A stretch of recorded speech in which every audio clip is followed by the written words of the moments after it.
Hello, my crafty friend, and thank you so much for joining me in today's video where, as you already know because you read the title before clicking on this, I will be making an Arabian Nights themed tall, skinny book cover.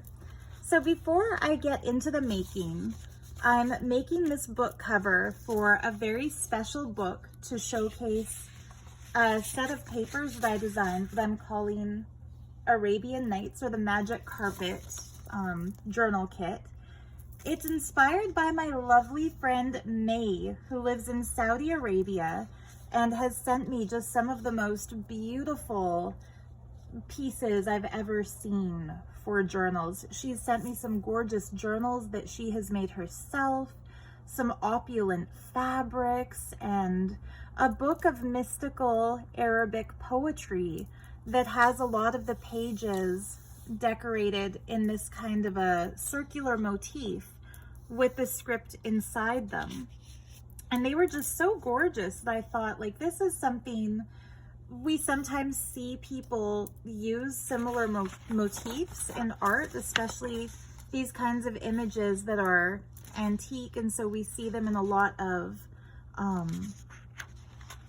we see them used a lot in digital collage work, but it's kind of nice to see them in their true context as Arabic kind of masterpieces. And so yeah, this journal that I'm working on is kind of my way to pay tribute to all the mysterious and magical things that May has sent me. And yeah, these are just some of the papers I've designed for the kit. It's a huge kit. And I could have gone crazy with the cover, but I kind of wanted to keep it to a color scheme inspired by the art of Arabia. So one of the things that I noticed when I was looking at these gorgeous calligraphy circles and the rug designs is that one of the preferred color schemes seems to be blue with orange and gold. And so when, amongst other items in a happy mail I received from the lovely and talented Cat Stone, there happened to be a little miniature carpet in shades of blue and orange and gold. I knew that's it. This is the color scheme we're going for. And so the journal I'm going to make today is going to be made out of this little mini carpet, a piece of a scarf that May sent me so this is actual authentic fabric from Saudi Arabia, and it's just absolutely beautiful. I was going to keep it to wear as a scarf, but I made the difficult decision to use it in books instead, just because I know how stunningly beautiful it's going to look in these books. I have this blue and gold sari trim that I'm going to use to cover up the white trim on this kind of mini mouse pad. And then a strip of fabric that I found at a thrift shop. And so first, of course, I'm going to cut off all the fuzzies, but you'll see how that's going to be a removable closure. And then I went through my junk jewelry, which is just cheap old jewelry that you can find in jars at thrift shops and flea markets. And I wanted to keep the jewelry on the cover of this one a little bit more simple because the colors and the patterns in the fabric are so busy and so vibrant and loud. And so a muted palette of just gold with pearl and diamond.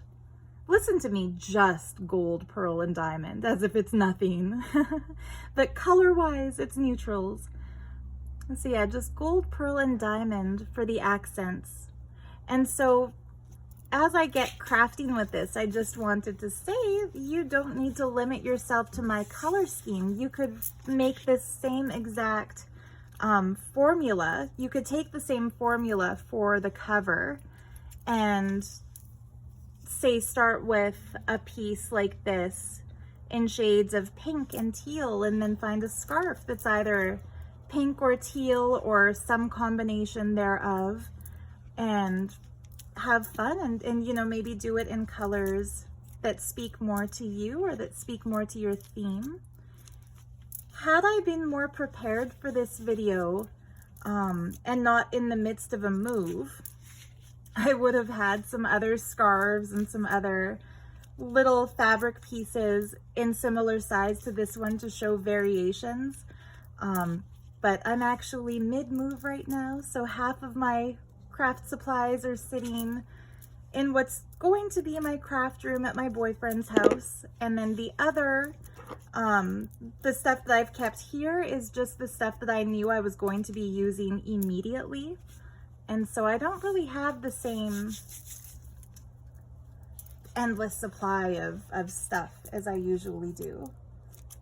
So yeah, you're just gonna see this one journal cover today, but I'm sure you wouldn't be watching this video unless you're a crafty crafter like me, and so you can figure it out, right? So there we go. This already looks so much better as a closure once all the loose edges have been trimmed.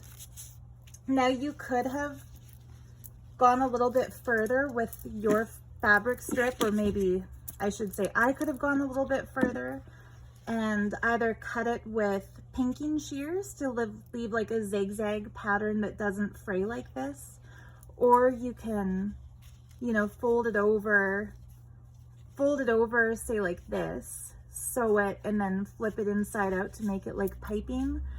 But I kind of wanted a frayed edge look, and so the way that I got that strip ready is that I just literally tore it from the main piece of fabric. And for me, I kind of like my junk journals to look a little bit more messy and handmade. I like that kind of look. Okay, so the next step, I'm taking my quarter of a scarf and I'm just kind of playing around with my piece of cardstock, which is to be the actual body of the journal. And I'm seeing where I want it positioned. So I'm thinking, if I position it here, this will be the back of the journal, and that would look kind of cool. And then this would be the front. However, we have to remember that the front is going to get covered up. So am I willing to sacrifice that little bit getting covered up? So if this is the front and that's the back, which would be quite a spectacular back, this would sit in the middle. So we're covering up some beautiful detail, but we still see some pretty detail above it and below it. So I think I'm going to use this part. Anyhow, luckily measurement wise, it can be cut here, so I don't need to use any of the white border. And I just cut a little bit and then tear it, which is a nice way to make sure that it's all even.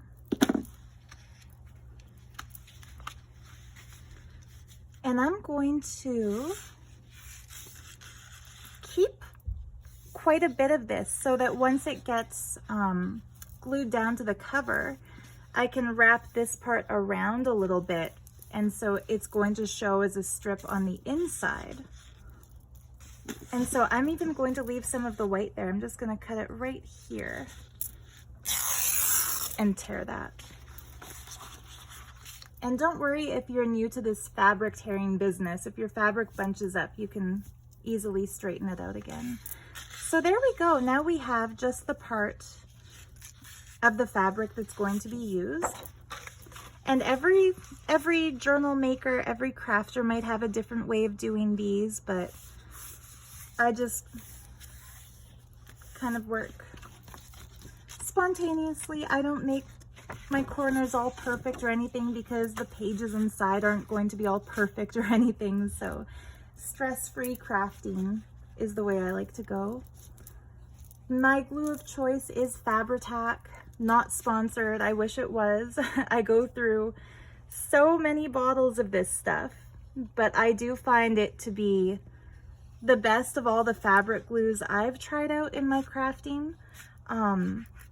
With a very thin, delicate, satiny material, it will kind of come up and show through. But for the most part, I find that as long as you smooth down all the really big bumpy bumps, like here and here, it gives you a fairly even, consistent, and undetectable permanent glue beneath your fabric. So that said, I'm just going to place this where I want it. And I'm not going to pat it down really intensely just yet, because first I'm going to flip it over to make sure I've left enough on each side that I can glue it on the back. And that's especially important because we're doing a no-sew journal cover.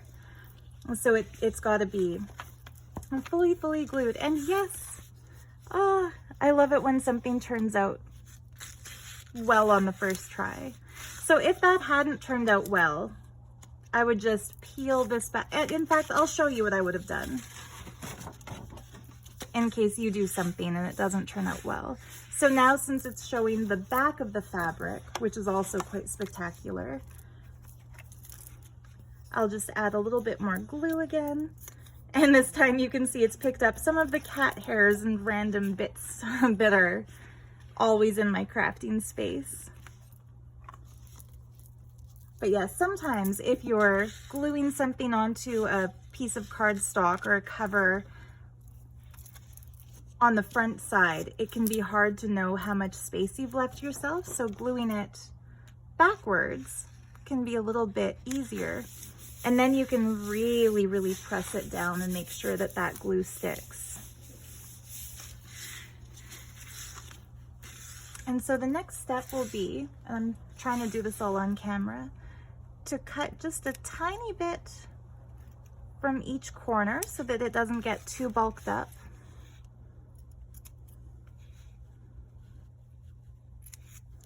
And I'm the type of crafter who saves even these tiny little snippets because they do look really cool glued down on a journal page to add a little texture.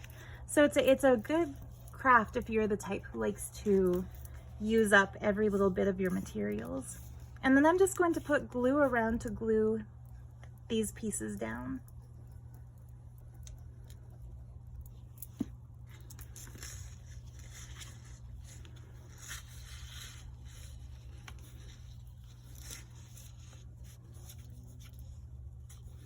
Look at how beautiful that is. When I put a lining inside this one, I'm going to make sure that it just slightly goes over all of these little bits, and that will keep everything sealed in. But I also would love to keep some of this visible because it's just the most gorgeous pattern. In fact, I think it would be cool to have this be a pocket page at the back, wouldn't it? Okay, I'm back. So rather than bore you with the details of my decision, I decided to do that part off camera and then come back and show you what I've decided to do. So yeah, sorry, I wasn't planning to do the lining on camera, but when I realized I wanted to save this piece as a pocket, a lining became necessary. So what I would have done was trimmed the white edges off of this piece of paper, which is one of my printables, and then glued it down as a liner and then pulled this over as the back pocket. However, I printed on both sides of each of these pages so that they're ready to be trimmed and then folded as journal pages. And the cheapskate that I am, I don't want to lose the printer ink and have to reprint those images, so I decided to find some fabric instead. And so I went into the fabrics that I've kept from the move, and thank goodness I kept some of them to see if anything might look good with this. And I found this piece that does, although it's red, green, and gold instead of red, blue, and gold, so it's just a little bit, I think, conflicting. I looked at this one here, but the purple is again a little conflicting. And then I pulled out this piece that always kind of gives me a stained glass window vibe. And even though it's kind of a busy pattern with multiple colors, I think of all of them, it has the closest approximation to the same shades of orange and gold and blue. And so this is what I've decided to go with. So yeah, doing a little bit more on-camera crafting than I thought I was going to, but I think it's going to be really cool. And so you can see that I don't plan these videos too carefully.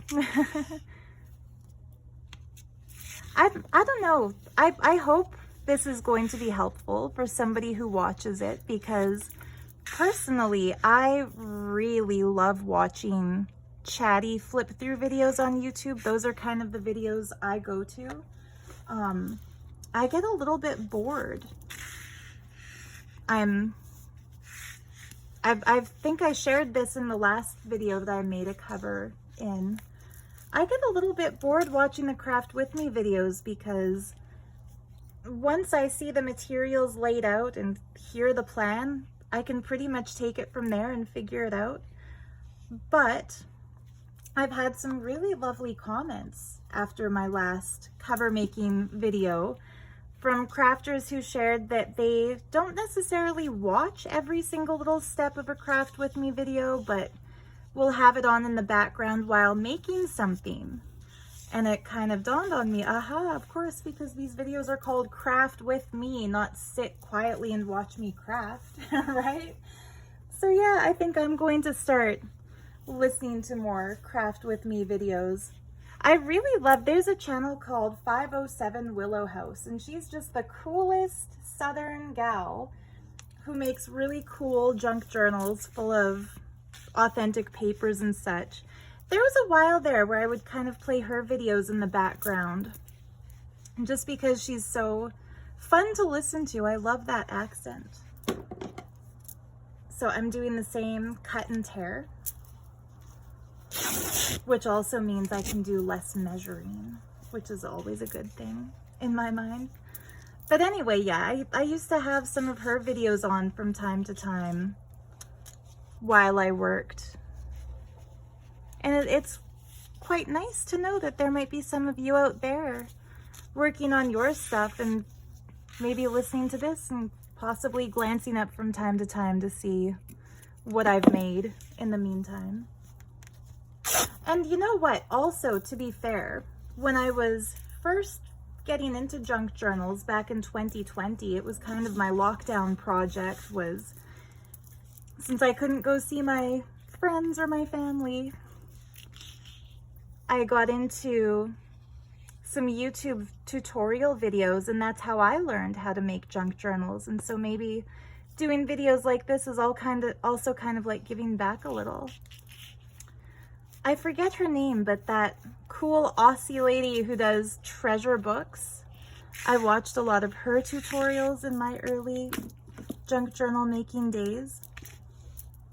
And she does hers in such a pro way. Like, if this had been one of her videos, you would have seen on the screen a list of materials required and a breakdown step by step of what you need to do and what you need for the project and how long it takes. She's just a pro.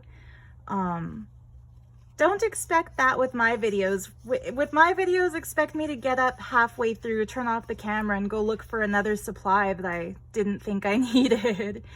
I'm definitely more of a spontaneous, intuitive kind of a crafter. But yeah, I'd be curious to hear other crafters' techniques with projects. Like, do you like to start out knowing exactly everything that's going to go into the book that you're about to make, or do you also kind of just dive into it full speed and figure it out as you go? I've mentioned this in the past when people have asked me to make videos sharing how I do stuff. I've often said I can't, because I don't really plan my projects. I just kind of make them up and figure them out.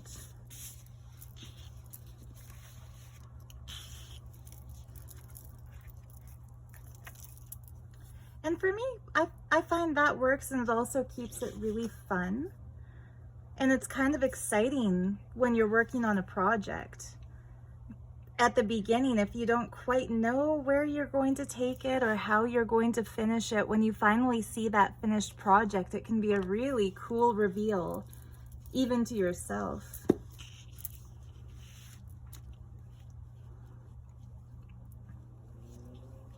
There we go.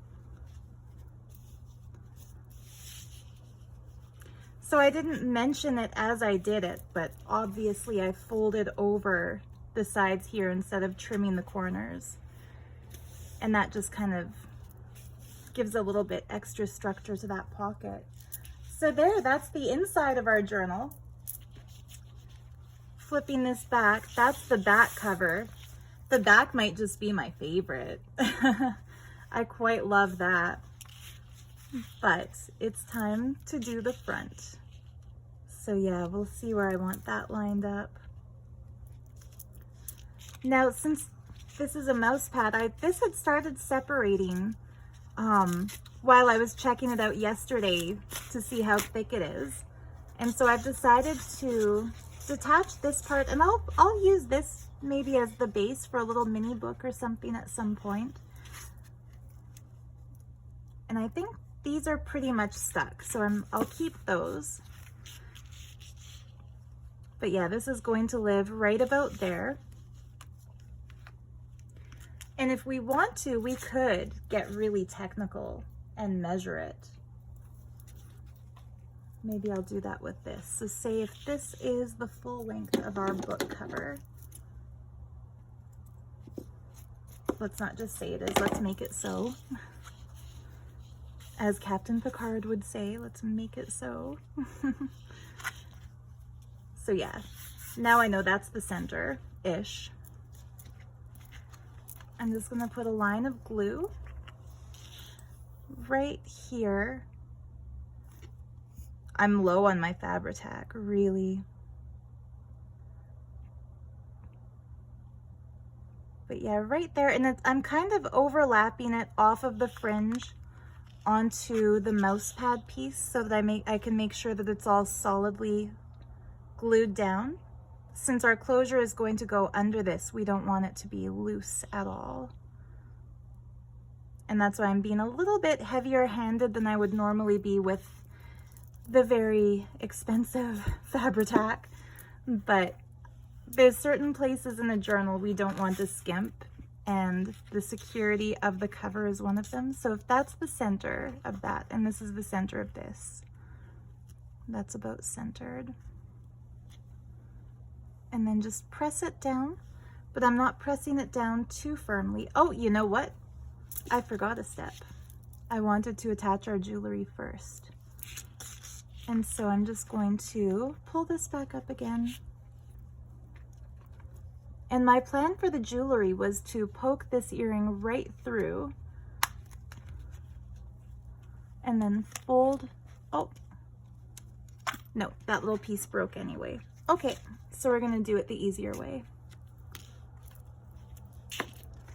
And luckily the glue is still wet, so I'm just going to put this right back down exactly where it was, like nothing ever happened.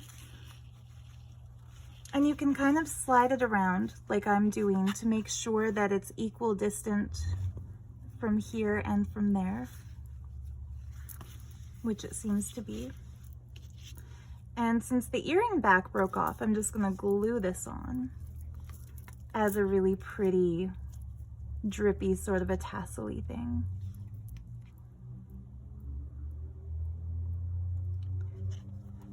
And if you don't have a single little tassel earring like this one to add to your little magic carpet or whatever it is that you're attaching to your journal cover to be this part, you could very easily make a little tiny tassel and attach it there. Use a little fabric tassel. You could do something like that. And I'm just gonna kind of bend and break off all these little earring backs to glue them all down. But yeah, you could make a little tassel out of chains, even chains and a bead cap. Let me know if you'd like a tutorial to make tassels.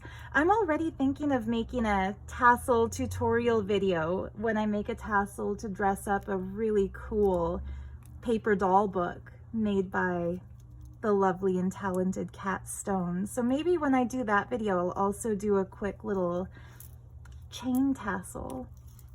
There we go. Got the back off one. Hopefully this one comes off more easily.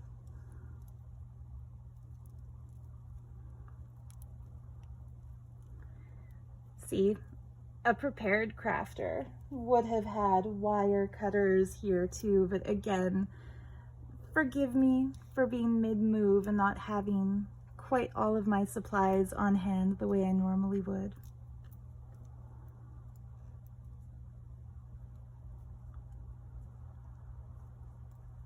Well, I noticed my glue tip is kind of bubbling up a little, so I'll make use of that.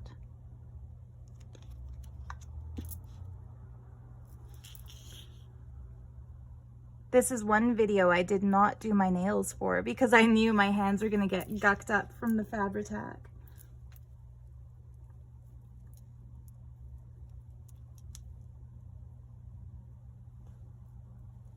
I'm just thinking I might just cheat and use my scissors for this, which I don't normally do since that can kind of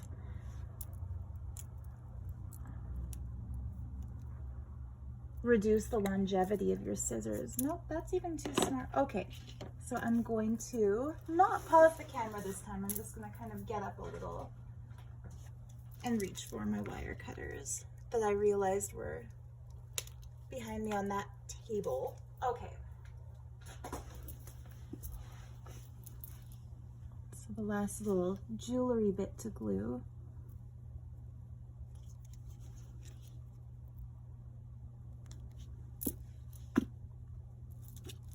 Oh, if you're watching and not just listening and saw that glue bottle fall there, that was a near disaster that I'm glad was avoided.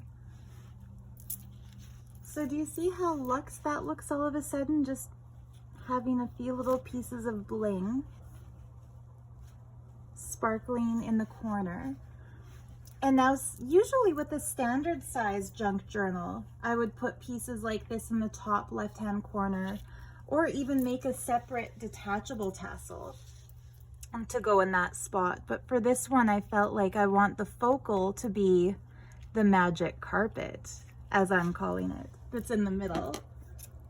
And so that's why I've put the decorations here instead of up there. It's kind of like everything gets brought down to our focal point.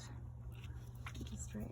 And wait until you see the difference that this gold stuff makes on the ends of our magic carpet. It might not be as authentic, perhaps, as the white fringe, which is what you'll tend to see if you buy a really cool carpet from the Middle East. But since this is the magic of junk journal world and we can make things look however we want them to look, my magic carpet would have vibrant blue tassels held on with gold string. And that's what I'm giving them. That's what I'm giving it, I should say.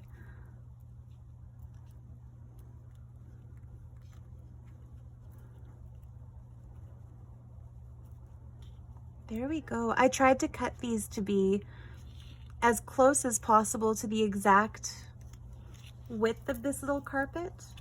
You don't want them to hang too far over because they should look kind of like they're a part of the carpet design.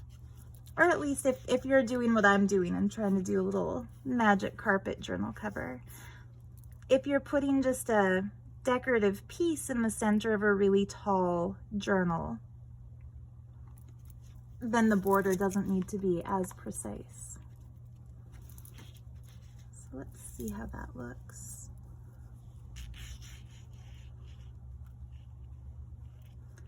There we go. I might just snip a little tiny bit of the end here.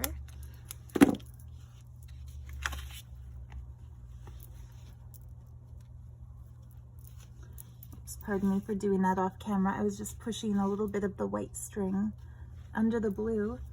But there we go. I'd say that's shaping up to be quite a mystical, magical, magic carpet looking journal cover. What do you think? So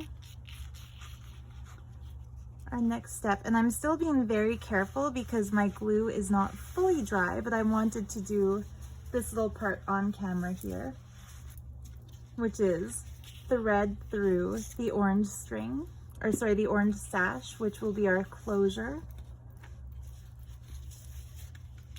so that we can see the finished piece. And I'm going to cut this down just a little bit. I don't want it to be too short, but I also don't want it to be unruly in length. So I'm trimming off just a little bit of that excess. And by trimming, I mean snipping and ripping and maybe getting frustrated and just snipping again. There we have it. And so this will be filled with pages and ephemera and magic of the Arabian Nights the next time you see it, all tied up with that bow. But there you have it, my tall magic carpet junk journal cover, trimmed with beautiful jewelry and vibrant colors. You can also use this closure as a tuck spot for some kind of secret journaling. And I think, oof, the back is so special too, isn't it? One of the things I love about wrapping a full journal cover in a single fabric is that usually the front of a journal will get covered, at least the journals I make. I like to cover them in things like sari trims and other collaged fabric pieces and fussy cuts and jewelry. And the back gets left, you know, air quote, plain.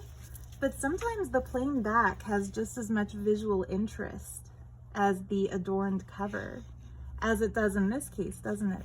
As the adorned front, I should say. And then inside, that gives you an idea how it's going to look. And then you just have to kind of play around when you're making a journal to pick which page is going to be the first page based on what kind of looks the coolest with the colors of the covers you've designed. So I might do something like this, but I'm not going to do that part today or on camera. But anyway, that's how easy it is to put together a little journal cover. And I'm telling you, if I could do this on camera while trying to kind of talk through the steps, you can do it in the comfort of your own home where nobody is watching and judging. Not that I think any of you are judging, but you know what I mean. We tend to kind of be more in our heads about something when we know we have an audience. So thank you. Thank you for watching and for bearing with me as I get used to crafting on camera. Now, you may or may not see me do any other steps of this journal. I was going to do videos of the whole thing, but I think the kit's pretty self-explanatory, and maybe when I do the final flip through, I'll explain how I've done the other parts as well. But yeah, we'll see. Meanwhile, just thank you so much for joining me. I hope that your tall magical journals bring you as much joy to make as this one brings me to make. So much love to you. Happy crafting, happy journaling, and see you next time. Bye.